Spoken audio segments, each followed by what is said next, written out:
શરૂ કર્યું. તમારું નામ શું બેન? ગીતાબેન. તકલીફ શું છે તમને? સંધિવા. કેટલા વર્ષથી? 15 વર્ષ થઈ ગયા. 15 વર્ષથી આ બધા દુખાવા થાય. હાવ ખાટલા વસ. હા, હોજા સગી જાય. એટલે કાંઈ ખાવ તો વા થાય એવું ખરું કે? ખાધા ફેરે થાય. ખાટું ને એવું ખાઈ વધારે દુખે. હા, નો ખાઈ પણ જીવ કઈ રહે નહીં. એ વાંધો ઈ જ છે ને, આપણે એક જીભ નથી કંટ્રોલ માં થઈ જાય. એમાં શું છે, સાધના તરીકે જો કરીએ ને આપણે તો આપણને રિઝલ્ટ મળે. એટલે પ્રભુ અંદર બેઠો છે, આ ભાવથી તમે કરશો. અને આમાં આપણે શિવજીને લોટો ચડાવવા જઈએ છીએ દૂધનો, કે પાણી કોઈ પણ વસ્તુ આપણે ચડાવીએ, ફૂલ ચડાવીએ, તો કોઈ દારૂ ચડાવ્યો બધો કાંઈ કચરો બચરો કોઈ ચડાવ્યો, એ શિવજીને ત્યાંથી લઈ અને અંદર મૂકી દેવાનું, પછી પૂછવાનું કે તને શું ભાવે કરવાનું.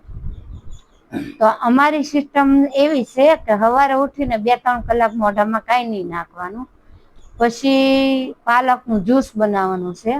મિક્સર હોય ઘરે તો પાલક, કોથમરી, આમળા, દૂધી, ફુદીનો, મીઠું લીમડો, તુલસીના પાન, જમરૂખડીના પાન, આંબાના પાન, એ બધા પાન નાખી શકો. એનું જ્યુસ બનાવવાનું. ગોળ, લીંબુ, સિંધવ, મીઠું અને આદુ, આ આપણો મસાલો છે. પેલા આપણે ઘરે લાવી કટિંગ કરી ધોઈ અને મિક્સરમાં ક્રશ કરવાનું, પછી ગાળવાનું, અને ગાળીને પછી મસાલો બધો નાખવાનો, મીઠું, ગોળ ને લીંબુ ને બધું. એટલે આવું જ્યુસ પીવું ને એટલે આપણું પેટ છે એ આપણું સાફ થાય. આપણે એડવર્ટાઇઝમાં કહીએ કે જિસકા પેટ સફા ઉસકા રોગ દફા. જેનું પેટ સાફ છે ને એના રોગ બધા માફ. આપણું પેટ જ બગડેલું છે. આ પેટ છે એ આપણું એન્જિન છે. હવે એન્જિન બગડે તો ગાડી બગડે કે નહીં? એન્જિન તમે સારું કરાવી નાખો ગાડીનું તો શરીર સારું થઈ જાય. તો જે વાના રોગ છે ને, 80 પ્રકારના વાના રોગ થાય. કોઈને ઘૂંટણનો વા હોય, કોઈને સંધિવા હોય, કોઈને ફરતો વા હોય, ગઠિયો વા હોય, આવા બધા વાના 80 પ્રકારના રોગ થાય. અને વા થાય છે એમાંથી આપણે જે દૂધની આઈટમો ખાઈ છે ને એમાંથી વાત, પિત્ત અને કફ ત્રણેય રોગ થાય. એટલે વાયુ જ્યાં શરીરમાં વધે એના વાના રોગ થાય. એટલે વાયુ નાશક જે વસ્તુ હોય એ આપણે ખાવાની, તો એનાથી વાયુ મટે. તો હરગો છે, પછી ઓલો શું કહેવાય, દૂધી છે, દૂધી વાહરે, પછી રતવૈયો આવે, દૂધ્યો આવે. આ બધી ઔષધિ પી તો આપણો વાહ હરી લે. પછી આદુ છે ને, આદુ ઊંટ એ વાહ હરી લે. એટલે આ અજમો છે, આ બધી વાહ હરી લે. તો વાહ થાય છે નો કે આપણે જે ખાઈએ છીએ ને એ આપણને પાચન થતું નથી. એમાં પડ્યું હળે છે. આજે હળે એમાંથી દુર્ગંધ આવે. એક કોદળો પડ્યો હોય એમાં જીવાત પડી જાય, હળે તો વાસ આવે કે નહીં? પછી એની ઉપર તમે સ્પ્રે છાંટો તો એ કાંઈ વાસ જાય નહીં, એમાં જીવાત પડે. એમાં આપણા પેટની અંદર જે આ ખાધેલું હળે છે ને એ ગંધાય છે અને એનો ગેસ બને છે. અને ગેસ જ્યાં ફરે ત્યાં તમને દુખાવા થાય.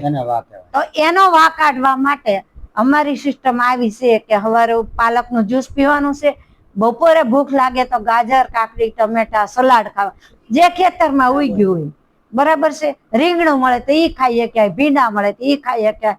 એની હારે તમારે લીલી ચટણી બનાવી નાખવાની.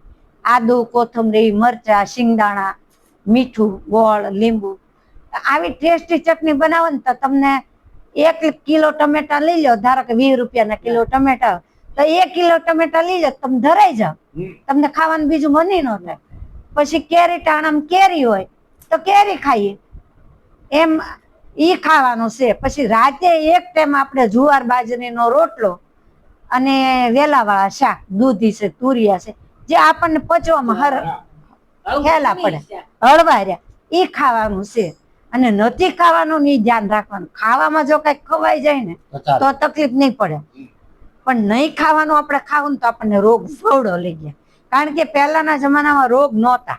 એનું કારણ શું હતું કે સાણિયું ખાતર હતું, કોઈ દવા છાંટતા નહીં, દેશી વસ્તુ તે દેશી બાજરો હતો.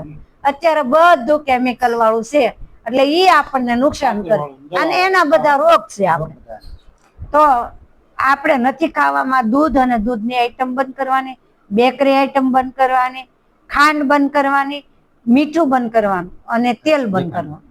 રિફાઇન્ડ તેલ છે એ બંધ કરવાનું.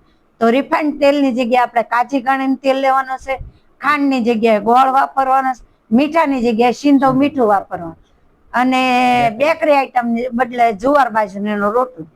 અને દૂધની જગ્યાએ આપણે નાળિયેરનું દૂધ બનાવાય, બદામનું બનાવાય, કાજુનું બનાવાય, પછી સોયાબીનનું બનાવાય, મગફળીનું બનાવાય. આ બધા દૂધ બનાવવાના. બોલો. હા એમ કોઈ એમ હા. દૂધ બનાવે. અને આ દૂધ જે છે ને નેચર છે, આપણા શરીરમાં નડશે નહીં. હા. અને કુદરતનું શક્તિ આપશે, આપણા બોડીમાં શક્તિ આપશે. હવે તમે નાળિયેર, હા બોલો. દૂધ તો હું બહુ ખાઉં, આ દવા પીવું ને હા પણ ઈ ઝેર છે, દવા લઈ આવો તો પછી પછી બે વિડીયો ઈ ઝેર છે દવા, હા ઈ વિલાયતી ઝેર છે. અને આ દૂધમાં જે ઝેર આવે છે ઈ ઝેર છે. કારણ કે અત્યારે આપણે ગાયના રસકો નાખી કે ખડ નાખી તો બધામાં કેમિકલ છે. હા તો ઈ કેમિકલ એના પેટમાં જાય. હવે ગાય ભેંસનો રોગ હોય તો આપણને રોગ થવાના જ નહીં.